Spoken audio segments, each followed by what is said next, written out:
Chapter 8. Martin Johnson opened the door to the 12th Precinct headquarters and walked inside. He felt overcome by a feeling of déjà vu as he strode down the gray halls, heading for his old department office. "Look, I don't care what your excuses are. I want results. This whole bomb scare thing has gone too far already. No, I'm not interested in some ground squirrel's breeding privileges. No, look, when you can give me some results, then you call me. Until then, don't." Detective Walter Bradley yelled into his telephone, then slapped it onto the cradle. He took a deep breath and looked back at the two men sitting in front of his desk.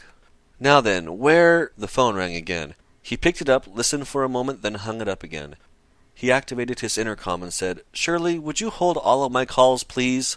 "Yes, sir." "Good," Bradley said and sighed deeply. "I'm sorry about the delays." He sat in his chair. Walter Bradley was average looking for a cop. Brown eyes peered out from beneath tufts of light brown hair, and he wasn't overly muscular or limber, but he prided himself on being a good officer. His generic brown eyes were able to spot small, insignificant details that normally alert eyes would miss. "Walter, the lead we had to go on hasn't panned out at all. Everywhere I turn, it's like hitting a dead end," the plainclothes officer on the left complained.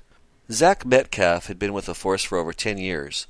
Unlike some, he wasn't in it for the power or the thrill, he was in it for the ego.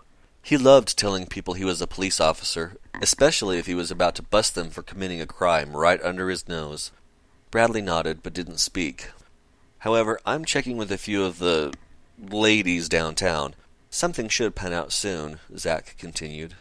"Good. I'm tired of cleaning up the mess this man's leaving behind," Bradley confessed. He folded his hands, creating a steeple with his forefingers, then touched the tip of the steeple to his chin. He looked over at the second man in front of them. "Do you have any new information I need to be aware of?" Emmett Taylor shook his head. "Not at this time. However, there are a few new developments being explored as we speak," he replied. His pleasant-sounding voice fit his features, soft, gentle, understanding. But he hadn't let his soft demeanor or his intellect work against him. Bradley enjoyed working with this man. He was very much a professional. "In that case, it seems I'm the only one with anything to tell. Apparently, the illustrious district attorney is not satisfied with our efforts to clean this dragon fire crap off the streets. They're calling in the big guns." Walter was just as displeased with this news as any self-respecting police officer being stepped on should be. "What?" Zach demanded, leaning in to hear better. "The man's name is Nick James, and he's good. He's been working with Special Intelligence Division for the last few months. You heard about the Death's Head case?" Both listeners nodded. "That was him who solved it." Both men were impressed. The Death's Head case had stumped detectives and government agencies for years. Then some cool young hotshot detective waltzed in out of nowhere and wrapped the whole thing up. The results yanked a U.S. Senator out of office and almost into the electric chair, among other details that were curiously covered up. On the whole, the case was legendary. Just then, someone knocked on the door. "Enter!" Bradley called. The door opened and Martin walked into the rather gloomy office. "Martin, glad you can make it," Walter greeted the man and stood to shake hands. "It's good to be back," Martin responded, shaking the detective's hand vigorously. "You're a lousy liar," Walter contradicted him, "but welcome anyway." "Martin Johnson, what brings you back down this stretch of road?" Officer Metcalf asked and offered his hand. "Especially on a Saturday." With a laugh, Martin shook the man's hand. "Hello, Zach. Fate, I suppose." "Pull up a seat," Bradley offered and sat back down again. "You really haven't missed much." When Martin was comfortable, Zach turned to him and asked, "So what's new in the private sector?" Martin looked over at Bradley. "Walter, why don't you explain?"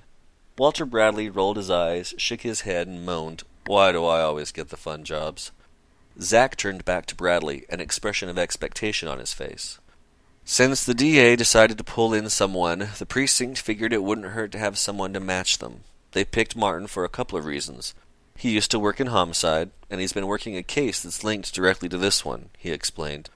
"Oh, great! No offense to you, Martin, but have I done something to deserve this, Walter?" Zach demanded.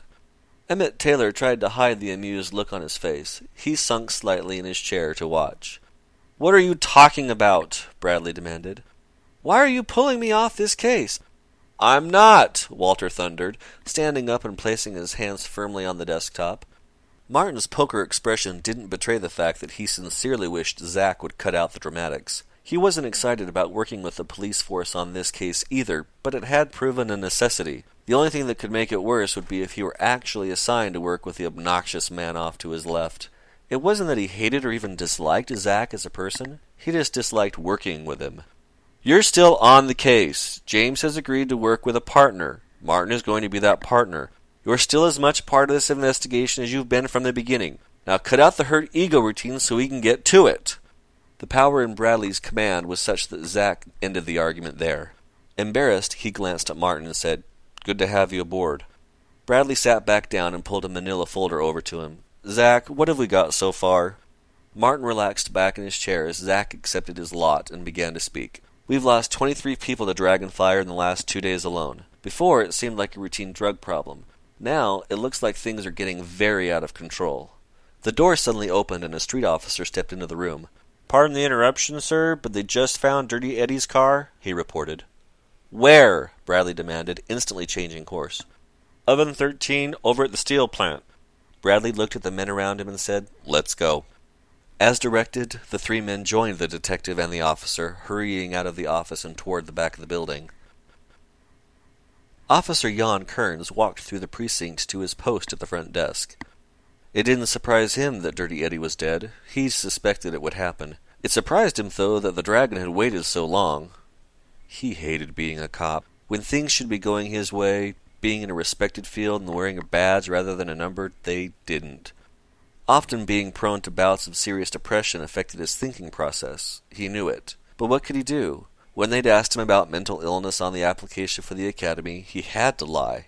Ever since he was young, he had wanted to become a cop. He wasn't going to let a little thing like depression get in his way. Until he had realized that he could play both sides and get away with it, life had felt like the dregs. Now he had his dream job and a nice little nest egg of dirty money to retire on, since he knew that he couldn't afford to live as he would want on a policeman's pension. "I'd like to post bail for an associate of mine," a deep voice demanded. Officer Kearns looked up from his paperwork. He was unamused, but not surprised by the large man who stood there. "Who would this associate of yours be?" Officer Kearns asked. The dragon placed a thick yellow envelope on the counter. "Jan Kearns," the dragon replied. Unintimidated by the drug lord, Officer Kearns glared up at him for a minute. "Cute," he scoffed.